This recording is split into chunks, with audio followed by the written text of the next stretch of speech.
Raider Nation, what's going on? It's Mitchell Renz here, host of the Raiders Report, and I got some can't miss Raiders rumors here on today's show. On top of that, I'm going to give you guys a little bit of a Raiders head coaching interview tracker because the Silver and Black are interviewing a candidate today, which, I don't know about you, I think is pretty fun and entertaining. Now, I will say this. We're going to talk about OCDC potential candidates. I am also going to give you guys at the very end of today's show something big, I think, around Max Crosby. And, I'm always somebody where I try to put out feelers. I try to talk to people. People reach out to me. People discuss things with me. There's been a lot of smoke around Max Crosby. If you're wondering, could Crosby get traded this offseason? You gotta watch till the end of this video. So first, let's get this thing started with some of the Raiders head coaching interviews that have already been processed. And if you don't already know these names, tells me you're not subscribed. I've already done a short on every single one of these names, so this is the off season. This is the best time of the year for Raider Nation. If you haven't already, make sure you click that subscribe button, because even if it's my off day, if I get something for you, I'm always going to do my best to keep you guys up to date. So first off, they got an interview tonight. It's with Broncos quarterback coach and pass game coordinator Davis Webb. That was confirmed by NFL insider Ian Rappaport. I will say this, the more and more I start to learn about Davis Webb, the more I am intrigued by him. He seems like a very up-and-coming coach, played in the quarterback position, was a third-round pick out of Texas Tech in 2017. But I did reach out to some people around the league, and I was like, hey, what have you heard about Davis Webb? What do you think of the guy? And it's been a lot of good comments around him. And when I hear up-and-coming, very well liked, very well respected, sometimes you want to try to find that next young Sean McVay. And I'm not saying that's who Davis Webb is going to be, but when you are 30 years old and you are working your way up, and when you see the product that is on the field right now with Sean Payton, you look at the product right now that is on the field with Bo Nix, and that entire quarterback room deserves a lot of credit. Now, I will be clear. Based on what I have heard, I actually don't think that Davis Webb is actually interviewing for the head coaching position. I think that the Raiders are actually interviewing him for the offensive coordinator position. And I bring that up because, not saying the Raiders are going to hire a defensive-minded head coach, but if the Raiders do hire a defensive-minded head coach, they want to be able to bring in an OC that they have a lot of trust, that they believe in, can also develop a quarterback. So yes, Davis Webb is interviewing for the Raiders head coaching job, but based on the people that I talked to, I think this is a little bit more geared towards, hey, would you be interested in being our offensive coordinator? You'd be the one calling the plays if we go out and we hire a defensive-minded head coach. And when you really look at a lot of the rumors, a lot of the speculation, the Raiders have been connected to much more defensive-minded head coaches than offensive-minded head coaches. I know that I saw the report from Jeremy Fowler. Fowler said that they're going to go get an offensive-minded guy, or hinted at the fact that they were going to do it. Again, I think Fowler's really just trying to put 2 to 2 together, where I think everybody knows that the Raiders are probably going to draft Fernando Mendoza, and if you're going to draft a quarterback at number 1 overall, it makes a lot of sense to have somebody that you believe in that can develop that quarterback. And a lot of times it's a offensive-minded head coach. So I want to be clear. I think Davis Webb is interviewing more for the Raiders' OC job than for the Raiders' actual head coaching job. Let's go to the next name here. Chiefs offensive coordinator Matt Nagy. He is interviewing on Thursday. And I do think that this is a smart interview. But I want to be clear. I have absolutely positively no interest in hiring Nagy as a head coach because of how bad he was in Chicago. And he just did not do a good job, I would say, developing talent, keeping players happy. He's done a good job with Kansas City. At the same time, though, he ain't the one calling the play. So the reason why that I do think that this is a smart interview for the Raiders is you get a little bit of an inside look at the Chiefs. And I'm not saying that Matt's going to show up and give you everything that Kansas City and Andy Reid's doing. But if Nagy actually wants that job, he is going to just try to sell him, sell the team, sell everything that they've been doing. And if you get that little bit of an inside scoop, I never think it's a bad job getting an inside scoop on the Kansas City Chiefs, or even There's been a lot of rumors that Andy Reid could be somebody that might be out the door. Who knows? Maybe we ask about that. Let's go to another interview that's going to happen here on Thursday. It's Broncos defensive coordinator Vance Joseph. And the reason why this one is, again, another smart interview to do, you get a look inside of the AFC West, defensive coordinator of the Broncos. It also satisfies the Rooney Rule. I know I've talked about the Rooney Rule a bunch. I want to be clear here.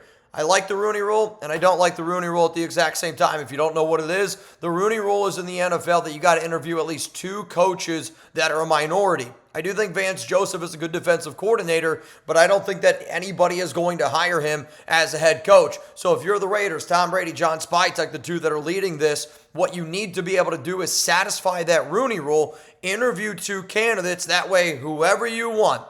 I am still going to say that I believe the front runner for this job is Jesse Minter, though I'm guessing he's going to take that Baltimore job. I'm not going to lie to y'all, and that sucks because I know that they like Minter a lot. But the reason I bring this whole thing up with Joseph and the Rooney Rule is if there's a guy you like, when he walks into that room, you make sure that he doesn't leave. The next candidate I'm going to talk about so far is by far my favorite out of them all, but bringing in a guy like Vance Joseph now does make a lot of sense in terms of what's best for the Las Vegas Raiders. What I don't like, I feel like they're wasting Vance's time because Vance also interviewed last season, and he's kind of a common name that gets brought up. Him and Marvin Lewis was always another name that would always get brought up to satisfy the Rooney Rule. Let's go to the next name here. Seahawks offensive coordinator Clint Kubiak. He's going to interview on Friday. Kubiak also has multiple other requests out there, and he's going to interview with other teams on Friday and also on Saturday. That one, again, is according to Ian Rappaport. When you look at all these names, though, to me, the one that really is the one that makes sense. You bringing in a head coach like Clint Kubiak, I'll tell you this, I wouldn't even mind if you brought in a young man like Davis Webb to be able to take over for that offensive coordinator job. That's 2 very well-liked and very well-respected offensive minds that I think kind of think the same way in terms of how you develop a quarterback and what type of offense you're going to run. I love Kubiak because he fits with what we got. Kubiak wants to run under center. He wants to run an FU style of offense. Now, he can spread it out, and he showed you that in 2024 when he ran the type of offense that they did in New Orleans with Derek Carr. Also, Derek Carr would freaking love if the Raiders ended up hiring Kubiak. I don't think it means DC's coming back to Las Vegas, but shit, DC, if you want to be a quarterback coach, let's freaking get it going. In terms, though, of Kubiak, Brock Bowers, Ashton Genty, we got money to be able to build this offensive line. I would say by far, out of all of those names, Kubiak is number 1. I would actually say Davis Webb, for me personally, is number 2. If you want somebody young, innovative, Davis Webb's that name. And then I would end up going with Matt Nagy, and then I would end up going with Vance Joseph. But those guys are here. Davis Webb's here. Clint Kubiak is up here. So out of those 4 job interviews that we have so far, how would you grade it? A, B, C, D, or F? You as the Raiders fan, how happy, how satisfied are you based on the 4 names that the Raiders are interviewing right now for their head coaching job? Are Davis Webb, Broncos quarterback coach, Matt Nagy, Chiefs offensive coordinator, Broncos defensive coordinator Vance Joseph, and then Seahawks offensive coordinator Clint Kubiak? My answer is going to be coming up here right after this YouTube ad break. The reason why I am going to say it is a B grade is because Kubiak was the number 1 coach that I had on the video that I put out probably 5 weeks ago when I said, Pete Carroll's going to get fired. Here are the top 10 head coaches that the Raiders should consider. If you want to go check out that video, you can. Though now, it is going to be much different, and in all honesty, I'm going to have to make a brand new Raiders head coaching candidates video because there's been some extra names like a John Harbaugh that I didn't know at the time was going to end up getting fired by Baltimore. But the other reason why it's a B, it's because I do think Davis Webb is a really smart interview. Because, again, if you brought him in to be an OC, I think that that's a slam dunk offensive coordinator hire. In terms of Joseph, in terms of Nagy, AFC West, totally get it. Vance Joseph, the Rooney Rule. But really, there's only one name out of 4, 25%, that I would sit up here and say that is a good hire by the Las Vegas Raiders. Now, I want everyone to pump the brakes a little bit, and I anticipate I'm going to get a lot of bad grades because nobody's really excited about Vance, nobody's really excited about Nagy, and Davis Webb might be a little bit more of an unknown quality or coach that we haven't discussed nearly as much. Here's why this is important, though, okay? This is a statement put out by the NFL. 2026 coaching candidate initial interview timeline. If you haven't seen this, this is important. All first-round interviews must be conducted virtually. So Tuesday, January 6th, this is when you're allowed to start doing this. Interviews can begin with candidates whose teams did not make the playoffs or have first-round byes if the interviewing club played Saturday, January 3rd. Wednesday, January 7th, today. Also, happy birthday to my mom. Today's her birthday. Love you very, very much. Happy you got your Venmo set up. Interviews can begin with candidates whose teams did not make the playoffs or have first-round byes if the interviewing club played Sunday, January 4th. The reason why I bring that up is because Seahawks, first-round bye. Broncos, first-round bye. And then you got the Chiefs. They didn't make the playoffs. So for everybody else that's going, I want to interview Jesse Minter. What about Robert Solomich? You told me these guys, Shula. They can't interview him yet. So pump the brakes a little bit. In terms of Tuesday, January 13th, so next Tuesday, head coaching interviews can begin with candidates who coached in Saturday or Sunday's wild card games. So for the Raiders, the important day next week, and also Wednesday, January 14th, head coaching interviews can begin with candidates who coached in Monday's wild card game. So what is important out of that, let me go to wild card weekend here so I can give you the exact coaches. So for this weekend, okay, Tuesday, January 13th, the Raiders would be allowed to start interviewing teams, coaches, that participated in Saturday and Sunday's games. So that's Rams and Panthers. I would say Chris Shula, the Rams defensive coordinator, maybe even Mike LaFleur, the Rams offensive coordinator. You got Packers, Bears.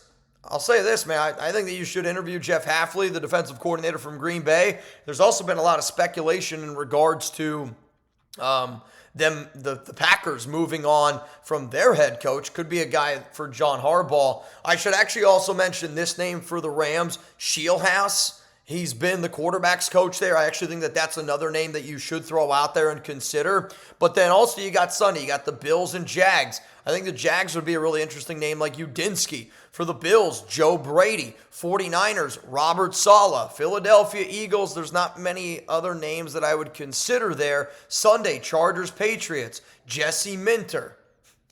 Josh McDaniels. No, I'm just kidding, for the Patriots. If they interviewed Josh McDaniels, it would be the most Mark Davis thing ever. In fact, I wish that they would do it just so I could make a video on it. And if there's one guy whose time I would love for them to waste, it's Josh flipping McDaniels. But Wednesday, January 14th, that's when they can put in interviews for the Houston Texans up against the Pittsburgh Steelers. So if they wanted to maybe reach out to Mike Tomlin, that could be an option. Obviously, I don't think it's going to end up happening, though. If the Steelers lose, mark my words here, if Steelers lose, I think Tomlin gets fired. And then if Tomlin gets fired, then if you're the Raiders, you should put out that interview. Another name, though, if there's anybody from the Texans, off the top of my head, I'm not really thinking that they're going to interview anybody from Houston. But I know that there's some people that want to see some other interviews. Pump the brakes. It's going to happen. It's going to happen Tuesday, January 13th, and it's going to happen Wednesday, January 14th, when we're going to get some of those extra names. Now, I know I already mentioned Saleh, Minter, Shula. I do think that Brian Flores is going to get an interview, though. I know that this is somebody that's very controversial. There's been some videos that I've seen of apparently, Max Crosby saying that he didn't want to be drafted by Miami back in 2019 because of some of the relationships with Flores. I also will say this, Flores, based on people that I have talked to and based on just reports, I don't really think Flores wanted to draft Tua. I actually think Flores wanted to draft Justin Herbert. I think that that's been pretty well documented. And I don't want to hear Flores can't develop or work well with quarterbacks. I think that it was more of a maturity thing from Tua Tagovailoa than anything from Brian Flores. Now, Brian Flores has rubbed a lot of people the wrong way. Ryan Fitzpatrick has stated that. He's made it very clear that he's burned some bridges, and that's really not something that I personally want to hear, because we're going to need to be able to build a really good staff It's not just the head coaching job. You need to be able to bring in a good staff. And if we bring in a defensive-minded head coach, I would be worried, would we be able to bring in somebody that, isn't the most well-liked? At the same time, Ashton Genty this week said that he wants a head coach that holds people accountable, because if you didn't see the whole story on Brennan Carroll, it's actually so sad. I talked about it so many times when we were live during our Pete Carroll Live on Monday, and if you didn't see that, that was 11 hours and 35 minutes. Crazy show, and I believe I'll be seeing some people, if I had to guess, Friday before the Super Bowl. My team is leaning more in the San Jose area. Have still not decided on a restaurant or a bar yet, but if you live near San Jose, I think there's going to be a good shot that that's where Chugs and I are going to be. But in terms of Flores, when Ryan Fitzpatrick said that he burned some bridges, not great. Ashton Genty said, though, that he wants coaches that hold his players accountable. Brian Flores and Brian Dable would be two coaches that they're not afraid to chew people out, and they will hold you accountable. And also, they will bring somebody in where you don't got to rely on your GM to do your offensive lineman's coach's job. Brennan Carroll, you're a bum. Kevin Stefanski is going to be another name I'll throw out there that if you're the Raiders, you should interview. So based on the 4 names that already the Raiders have submitted interviews to, I would look at Robert Saleh still, Jesse Minter, Chris Shula, Brian Flores, John Harbaugh, Kevin Stefanski, Mike LaFleur, Brian Dable, and then also Grant Udinski, the offensive coordinator from the Jacksonville Jaguars. Now, coming up here next on the program, we are going to talk about some Raiders OC news, some DC news. Before I get into all of that, I've had people ask me, Mitch, have you seen the latest odds on the Raiders head coaching job? Brian Flores is a minus 150. I'll say this right now. I don't think that Brian Flores is the favorite. And I think the only reason why Brian Flores is at minus 150 is because of the report from Pro Football Talk. Besides that, I really haven't heard Brian Flores' name all that much. I did hear it last week. I tweeted it out, not like from my own account. It was in a reply that I forget who I was talking to, but I was like, I promise you this. There's already conversations inside of that building in regards to Flores, probably like, I don't even know how much earlier it was in the PFT report, but I still will say Minter is their favorite. Minter, to me, if you were to ask me, will Minter choose Baltimore or will he choose the Raiders job? I would anticipate he ends up choosing Baltimore, and I think Baltimore's number one guy that they're going to go after is, in fact, Jesse Minter. But you got John Harbaugh, plus 500 odds, Clint Kubiak, plus 600 odds, Cliff Kingsbury at plus 1,000. I really don't think that one's going to happen. I don't think the Raiders and Mark Davis trust Kingsbury. Mike McCarthy at plus 1,000. Stefanski at plus 1,200. Robert Saleh at plus 1,200. So that means the top coaches, according to Vegas, Flores, Minter, Harbaugh, Kubiak, Kingsbury, McCarthy, Stefanski, Saleh, Joe Brady, Mike LaFleur, and then technically LaFleur's tied with Nagy, Jeff Hafley, Vance Joseph, Chris Shula. So a lot of different names to be able to throw out there. The good part is this. When a guy like John Harbaugh becomes available, a lot other movement starts to happen in the NFL, which is, I think, going to be really good news for the Las Vegas Raiders. So coming up here, I'll talk about the OC and the DC news that you need to see. Before I get into all that, though, again, today's show sponsored by PrizePicks. Whether you're starting a new routine or making player picks for the first time, trying something new can be hard. PrizePicks, it's a lot of fun. And this is the time of the year where there's a lot of hoops action going on. There's college football. Playoffs are about to get going. If you don't know, I am going to be live for Indiana and Oregon. Can't wait on Friday. I'm also going to be live for the Eagles 49ers game. I'm also going to be live for the Patriots and the Chargers game. We're going to be rooting for New England. We're going to be rooting for the Eagles. We're going to be rooting for Fernando Mendoza and Dante Moore to go out there and absolutely ball out. I'm also going to be live on Monday as well, rooting for the Houston Texans to beat the Pittsburgh Steelers. The reason why I bring all this up, though, is because of the lineup that I have right now. So if you guys didn't see the lineup that I put together, I showed you guys the other day when I was live on the Raiders report, but it's a 4-pick power play, $5 to pay $37.50. Y'all can see it right there. And essentially, it's Dante Moore, more than 1 passing touchdown. Fernando Mendoza, less than 0.5 interceptions.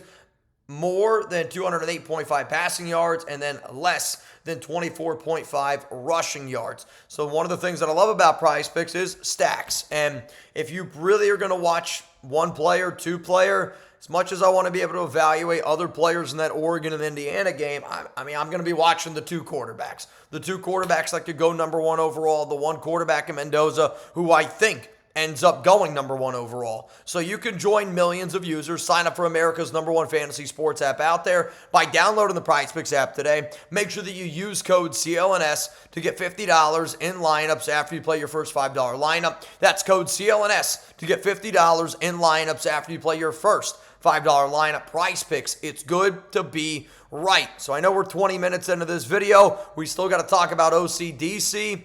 We're going to talk about Patrick Graham here in a little bit, and then at the very end of the program, Max Crosby trade rumors that you can't miss. That's all I'm going to say. So what's interesting about the NFL, when John Harbaugh got fired by Baltimore, obviously it's a ripple effect.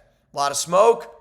Sometimes there's fire, but the NFL is always a dominoes-based league. I'm not talking pizza here. I'm talking when something as big as John Harbaugh is fired, there's going to be other NFL teams that are going to consider who their head coach is, because you got to be able to find ways to get better every single offseason. Your job as an NFL team is to get better. So even if you weren't planning on firing your head coach, if you think that Harbaugh is better than the guy you got, you at least got to go out there and you have to consider it. So there was a report from ESPN in regards to that there was some speculation that the Miami Dolphins could decide to move on from Mike McDaniel, their head coach, and go out and get John Harbaugh. Harbaugh then would bring in his own offensive coordinator, Todd Monken. If you don't remember that whole story, one of the reasons why Baltimore moved on from Harbaugh is because Harbaugh wanted to be able to keep Todd Monken.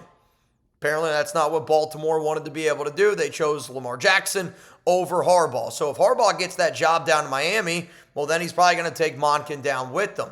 Why I love that news and why I'm hoping that it ends up happening is because Mike McDaniel, the current head coach of the Miami Dolphins, would be my #1 offensive coordinator candidate for the Silver and Black. The reason why that I bring that up is because McDaniel comes from the Shanahan tree. Shanahan tree, and just like McDaniel, always do a great job utilizing the running back position. And a lot of the zone blocking that they do is, I think, perfect for when you have a running back like Ashton Genty. So when you look at the Miami offense, when you look at the San Francisco offense, that's the type of offense that I think makes a lot of sense for this Raiders team. Run first offense. It also really helps your young quarterback. So Mike McDaniel might be a little bit of a quirky guy in terms of offense, like minded head coach. But I also think that quirkiness that Mike McDaniel has fits almost perfect with that quirkiness of a dude like Fernando Mendoza, and then you got an offense like the Raiders have with Ashton Genty. I hate to say this, but I hope Mike McDaniel gets fired from Miami. I hope that they go out and they hire John Harbaugh, and if you're telling me we can bring in Mike McDaniel potentially as an offensive coordinator, get ready, man, because somebody asked me, Mitch, would you go live again for 11 hours and 11 minutes? If we got a defensive-minded head coach, not even defensive, if we got Mike McDaniel as an offensive coordinator, I really might consider it because I would be fired up and it would be a slam dunk hire. But what's interesting about the whole Harbaugh news and rumors is that somebody from Miami that covers the team, one of their beat reporters, said that report from ESPN isn't true. Again, who are you going to believe? I don't know. But if you listen to what Harbaugh's agent said this week, Harbaugh's agent said 7 NFL teams were in contact with him basically an hour after the Ravens fired him. The reason why I find that to be very interesting is because right now there are 7 head coaching openings. Obviously, the Baltimore Ravens aren't going to call Harbaugh about the job because, well, they just fired him. So that means the 6 other jobs and 1 other NFL team that still has their head coach. Where there's smoke, there's fire. And not too often is ESPN going to put out a blanket statement in a report that they are having conversations that the Miami Dolphins could move on from their head coach for John Harbaugh. All I'm saying is this. It's very, very interesting. Let's now talk about some defensive coordinator news here, and this one's coming in from Patrick Graham. So again, Patrick Graham is not under contract with the Raiders. There's obviously a chance that he comes back, though based on what people I've talked to, Patrick Graham is no longer going to be the defensive coordinator of the Raiders. Put out a video last week, I believe it was last Friday, maybe it was Saturday, saying that Patrick Graham's time with the silver and black is over. And today, PG got requested to interview with the Washington Commanders. There's a lot of changes going on in Washington, and I actually think that Patrick Graham and Dan Quinn would be an intriguing fit overall. I also wonder if maybe Pete Carroll does a solid for Patrick Graham. And I say that because Pete and Dan Quinn are very close. Dan Quinn and Pete worked together in Seattle for many, many years. I think that I do wonder if Pete would have stayed, if Patrick Graham would have stayed. And I only say that because Patrick Graham last year was making $3 million. Pete Carroll got the job. Pete gave Patrick Graham a $1 million raise, $4 million. So that tells me that, Pete does respect him. So the fact that PG gets that interview with Washington and Dan Quinn, I do wonder if maybe Pete just put in a good word for their buddy Patrick Graham. But I want to wish nothing but the best for PG. If anybody asks in terms of comp picks, because once in a while, if a coach leaves one team and he goes to another team, you get comp picks. Only if you get a promotion. So if PG would have gotten a head coaching job, if he was still under contract with the Raiders would get an extra comp pick. Because Patrick Graham is not under contract with the Raiders right now, then even if he were to get a head coaching job, the Raiders would not get any comp picks. So if he gets the job in Washington, no comp picks are coming for the Las Vegas Raiders. All right, coming up here next, the Max Crosby rumors. And there's not too much information that I have, but what the information that I do have is absolutely positively must see. I'm going to tell you what this information is right after this YouTube ad break. So let's talk about Max Crosby. Obviously, there's a lot of rumors right now around Mad Max, whether he wants to stay, whether he wants to go. Today, I had the opportunity to speak to somebody close to Max Crosby. You know who you are. I appreciate our conversation. The way that actually this conversation got going was, funny enough, they agreed with my take on Devin White in regards to just, him struggling a little bit this season, and agreed with me with the whole Levi, Edwards thing. I don't want to get into the whole thing with Levi. Levi, I hope you know that I respect you. I hope that I have sources. I don't need to be in the building to have sources. I want to make that very, very clear to you, Levi. So, but this person agreed with me in terms of always wanting to be honest and always wanting to be able to put my mind out there, and said that they agreed with my take in terms of the whole Levi Edwards and me back and forth. So that's how the conversation started. So then after that, I started talking to this person about hey, does Max Crosby want to be here? We obviously love Max. We want him to be, a Raider for life. And this person made it very clear to me that Max wants to stay in Vegas. I'll be clear here. For this person to tell me what they did today, I'm not going to share everything because that's between me and them. But they made it very, very, very clear that Max wants to stay in Vegas. I'm not saying that a trade's not going to happen. If the Raiders decide to trade Max Crosby, that's because that's the Raiders' decision. And what's going to be really interesting about this offseason is Mark is going to put the ball in John Spytek and Tom Brady's court. I've heard rumors that Tom Brady and Max don't get along. Based on what I was told today, I don't think any of those rumors are true.